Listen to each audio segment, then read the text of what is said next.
CNN Radio. En Rosario, 89.5. Seguimos en CNN Radio Rosario. Vamos a ir ahora al conflicto en Medio Oriente. Nosotros estamos lejos de ese conflicto y de alguna manera nos sorprendió la semana pasada cuando empezaron los ataques con misiles. Necesitamos buscar ayuda en alguien especializado en este tema y vamos a conversar con Susana Mangana Porteiro, que es especialista, analista internacional y especialista en Medio Oriente justamente. Susana, buen día, ¿qué tal? Marcelo Fernández, mucho gusto, gracias por conversar con nosotros. Por favor, muy buenos días, Marcelo, para ti y para toda la audiencia de tu programa. Susana, lo que queríamos saber, yo decía, estamos lejos del conflicto y estamos con nuestros propios líos y problemas distraídos. Es un conflicto que tiene muchos años y y tiene raíces muy profundas, pero empezar entendiendo por qué empezaron otra vez los ataques y este tipo de ataques que no se daban desde hace algunos años ya. Vamos a empezar por ahí la conversación, la explicación, si sos tan amable. Sí, efectivamente. Bueno, el mundo quedó sorprendido. Además, vivimos en un mundo de inmediatez donde nos impactan imágenes que llegan incluso no ya a través de noticieros y corresponsales, que cada vez hay menos corresponsales en puntos de conflicto, como hoy puede ser Gaza, la franja de Gaza, que pertenece a Palestina, sino que además tenemos las redes sociales, con lo cual se multiplica el efecto del espanto, del horror que el televidente, decíamos antes, que hoy el consumidor de redes sociales, cuando navega, se encuentra esas imágenes de violencia inusitada y no comprende las causas. Y como tú bien indicabas, este es un conflicto enquistado en Oriente Medio, tiene ya más de 7 décadas de vigencia.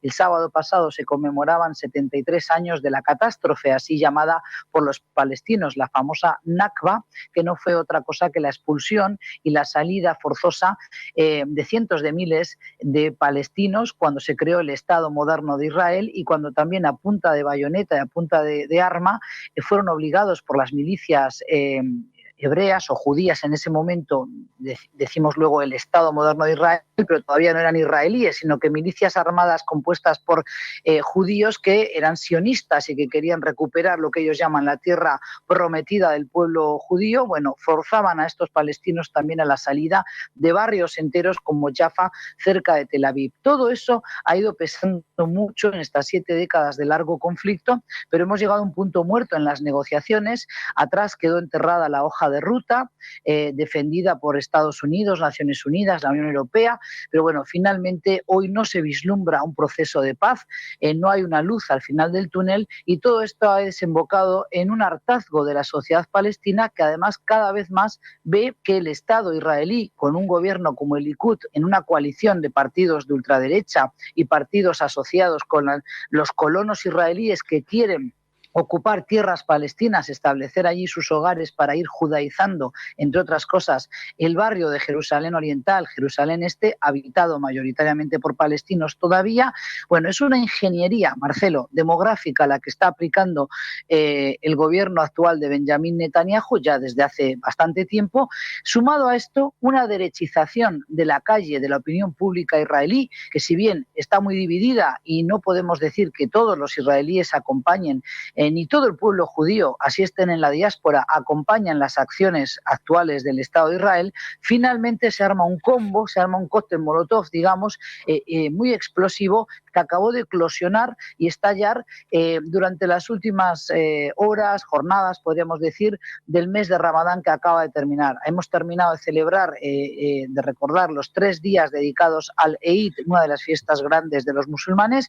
Bueno, tuvieron un mes entero de ayuno y de introspección. Y hubo distintos hechos, Marcelo, que si ahora quieres podemos ir desgranando, que fueron aumentando, caldeando los ánimos y el nivel de rispidez entre la calle palestina y las fuerzas de seguridad seguridad israelíes y claro, finalmente cuando se llega a la batalla, cuando se llega al enfrentamiento, hay que recordar que este es un enfrentamiento muy desigual, no son dos ejércitos ni dos estados combatiendo igual a igual, esto se trata de una guerra asimétrica, no es justificar la violencia de un lado y denigrar o denostar la otra, pero hay que recordar que si repasamos las cifras de muertos es muy evidente quiénes son los que están muriendo de manera, cifras que no son admisibles en el siglo XXI. Ahora Susana, pero así las cosas entonces, y además no parece muy inteligente que jamás apele a la lucha armada, sí. ¿no? Porque sí. No es nada inteligente.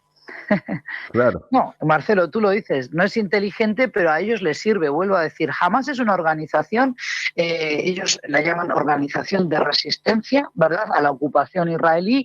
La Unión Europea, Estados Unidos, Israel lo consideran una organización terrorista, pero también hay que entender, vamos a aceptar que las fuerzas de seguridad de Israel y el Estado de Israel tiene el derecho y el deber de proteger a sus ciudadanos, o sea, el derecho a la autodefensa. ¿Y qué pasa con los palestinos? ¿Qué derecho a la defensa tienen ellos? Yo no digo que jamás tenga que usurpar justamente esta titularidad, porque jamás no representa a todos los palestinos. Déjame decirte algo que no suele salir en los análisis de prensa por estos días, es que en Palestina tenemos un conflicto nacionalista político por el territorio. Después se va tiñendo con las décadas, hace ya 7 largas décadas de este conflicto, como decíamos antes, se ha ido tiñendo de lo religioso, pero recordemos que allí también hay palestinos cristianos. Es la tierra donde nació, donde creció, transitó, predicó y finalmente murió Jesucristo. Entonces, tenemos al día de hoy un 1% de la población palestina, aproximadamente unos 50.000 cristianos, 48% son del rito greco-ortodoxo, de la Iglesia Ortodoxa griega, 38% católicos y el resto son una amalgama de protestantes ortodoxos de otros ritos, como sirios, como por ejemplo armenios, que esto en Argentina se entiende muy bien porque también hay colectivo libanés y sirio que llegó hasta Argentina, que también tiene raíces tanto maronitas, melquitas, como de otros ritos de la Iglesia cristiana. Pero hay que recordar que los palestinos cristianos, cada vez que hay un repunte de violencia como el que estamos asistiendo, no ven un futuro en esa tierra y tienen que optar por emigrar. Por eso es que reciben apoyos de otros palestinos cristianos en la diáspora, en el exterior. Por ejemplo, recordará a la audiencia de tu programa, en Chile tenemos un nutrido grupo de palestinos. Los primeros que llegaron, las primeras oleadas de inmigración palestina a Chile eran cristianos de Beit-Jala, Beit-Sahur, de la zona de Belén, para que se entienda, que es una zona netamente cristiana. Con lo cual no hay que olvidar que también hay cristianos en el conflicto palestino-israelí y la peor de las ocupaciones que ha logrado el Estado de Israel es ocupar la identidad palestina. No solo ocupar territorios, sino ocupar la idea de palestino. Porque hoy en el mundo hay una apatía de parte, hemos visto sí manifestaciones muy abultadas en Francia, en Europa, también en Argentina hubo protestas a favor, el sábado concretamente, a favor de Palestina, recordando la Nakba, pero mayoritariamente hay una apatía de parte de la comunidad internacional, en parte tú decías porque estamos absortos en el problema de las vacunas, el COVID-19, cómo saldremos de esta pandemia, pero también en parte porque se ha identificado lo palestino con Hamás y a Hamás con el terrorismo, y entonces todo lo que provenga de Hamás o del Islam se ve en clave de amenaza, y esto es lo que no gusta en la comunidad internacional, pero esto es una falacia, porque hay que recordar que el conflicto palestino-israelí empezó con las mentiras que Gran Bretaña dio a un pueblo y al otro, mientras mentía a los judíos sionistas y les prometía un hogar nacional judío en sus territorios en Oriente Medio, que no era otro que el mandato británico sobre Palestina, también prometía a los árabes la independencia una vez que se terminara dicho mandato. Es decir, ¿y quiénes habitaban ese territorio que llamamos Palestina? Los palestinos. Hablar de árabes israelíes, Marcelo, es una etiqueta. Es como si yo hablo de iberoamericanos. Por supuesto, tú argentino, yo española, también estamos dentro de esa identidad iberoamericana. Pero después tenemos las especificidades, argentinos, chilenos, bolivianos, uruguayos, etcétera. Y dentro de lo que hablamos árabes, tenemos a Egipto, Jordania, Siria, un iraquí también es árabe, pero es distinto a un palestino. Esto no hace que sea un Matías. Sí, perdón. Susana, iba a preguntarte, bueno, Israel es bastante nítido los apoyos que consigue en el consenso internacional o en el mundo. Ahora, Palestina o Hamás, en este caso, también tiene apoyos, a veces no tan nítidos, pero sí conocidos. Es decir, hay más países involucrados, no queda limitado solamente a Palestina o a Hamás, en este caso, y a Israel. No, efectivamente, como tú dices, aquí hay otros países que también tendrían que haber hecho, perdón, Marcelo, mayor esfuerzo para llamar al orden, para llamar a un cese al fuego. Por ahora, el único que lo ha dicho con esas palabras ha sido el secretario general de Naciones Unidas, Antonio Guterres. No sé si estáis al tanto, imagino que sí, pero no la audiencia. Quizás el domingo se reunieron de urgencia los 15 miembros del Consejo de Seguridad de Naciones Unidas y no pudieron llegar a consensuar un comunicado conjunto. Y esto lo denuncia la propia China y levanta el dedo acusador a Estados Unidos, que habló del derecho de la autodefensa de Israel y su apoyo inquebrantable al Estado de Israel, pero no opinó acerca, o sea, condenó los ataques de Hamás, pero no habla de la defensa del pueblo palestino. La propia embajadora de Estados Unidos ante Naciones Unidas, no condenó los ataques también de la aviación israelí sobre población civil de Gaza, y esto lo denuncia la propia China, pero hay otros países involucrados, como por ejemplo la Liga de Estados Árabes, que son 22 países y sumamos a Palestina. ¿Qué pasa con Emiratos Árabes Unidos, Egipto, Jordania o por ejemplo también Marruecos, que han aceptado normalizar? En el caso de Egipto, de Jordania, tienen acuerdos de paz firmados con Israel, pero el año pasado asistíamos a esa declaración con bombos y platillos de parte del presidente Donald Trump, cuando decía que él había conseguido que Emiratos Árabes Unidos, Bahrein, Sudán y Marruecos aceptaran y iban a comenzar las negociaciones para la normalización de relaciones con Israel. ¿Qué pasa? Que no pueden ejercer mayor presión, tanto en el campo palestino como también llamar a su contraparte en el Estado de Israel. Sabemos que jamás ha tenido apoyos, por ejemplo, de Irán en el pasado. Desconozco si en este momento hay envío de misiles o hay envío de dinero para financiar la compra de armamento por parte de Hamás. Pero lo que sí creo que queda claro es que no podemos limitar el conflicto palestino-israelí a la contienda, a la deflagración abierta entre Hamás y el Estado de Israel, porque mientras tanto están muriendo en la calle palestina. Y Marcelo, no podemos olvidar que mientras esto sucede, crecen el ala extremista, tanto de un lado como del otro. Y esto le sirve siempre. La violencia engendra violencia. Esto no es nada nuevo y solo sirve a los radicales de un lado y del otro, que ya han aprendido a convivir con estos niveles de muertes, de víctimas mortales, de violencia, y que están dispuestos a seguir en esta espiral.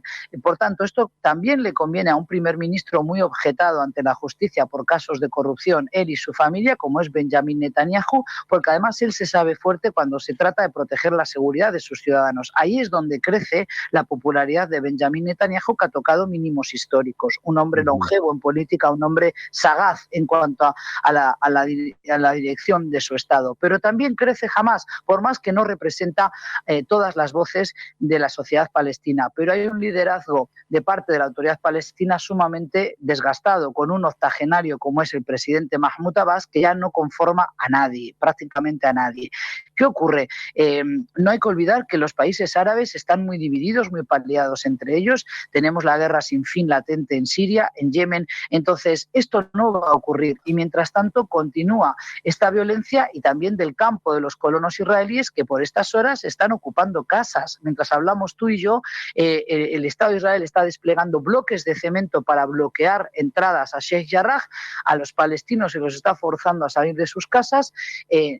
Las fuerzas de seguridad, el ejército israelí, está allí para proteger a dichos colonos que entran como perico por su casa a las casas de los palestinos. Yo pregunto, ¿esto también es aceptable para la comunidad internacional? Es decir, ¿con qué derecho estas asociaciones de colonos israelíes, algunos muy muy jóvenes, reclaman el derecho a vivir en esas casas y sacar a los palestinos de sus hogares sin tiempo a recoger sus pertenencias? ¿A dónde van a ir esas personas? ¿Otra vez van a ser refugiados? Eso es lo que tenemos que entender, que hay toda una arquitectura de políticas diseñadas para despojar a los palestinos de sus territorios, de sus posesiones, para provocar hartazgo, hastío en la población palestina, Palestina y que en la medida de lo posible se vayan, cuantos más mejor salgan del país, pero si no, para tenerlos enclaustrados en una suerte de guetos, sea dentro de Cisjordania o en el caso de la Franja de Gaza, que está sitiada, porque recordemos que hay una frontera con Israel, después está el mar Mediterráneo y frontera que muchas veces está cerrada con Egipto, aunque ahora en las últimas horas se ha abierto para aceptar heridos de Gaza para que puedan pasar al territorio egipcio. Marcelo.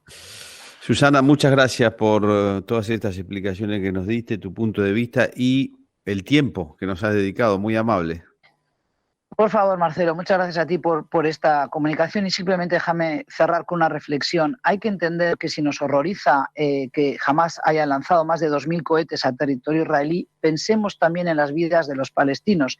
No se puede crecer o tener una vida tranquila si constantemente hay una entidad que te quiere sacar de tu casa, cortar el árbol de tu patio, o eso no te permite caminar tranquilamente donde vives. Eso hay que entenderlo y en Argentina creo que se puede entender. Muchas gracias. Adiós, hasta luego. Hemos conversado con Susana Mangana Porteiro, es analista internacional, especializada en Medio Oriente, es española, como queda claro, y nos daba su punto de vista sobre el conflicto en Medio Oriente.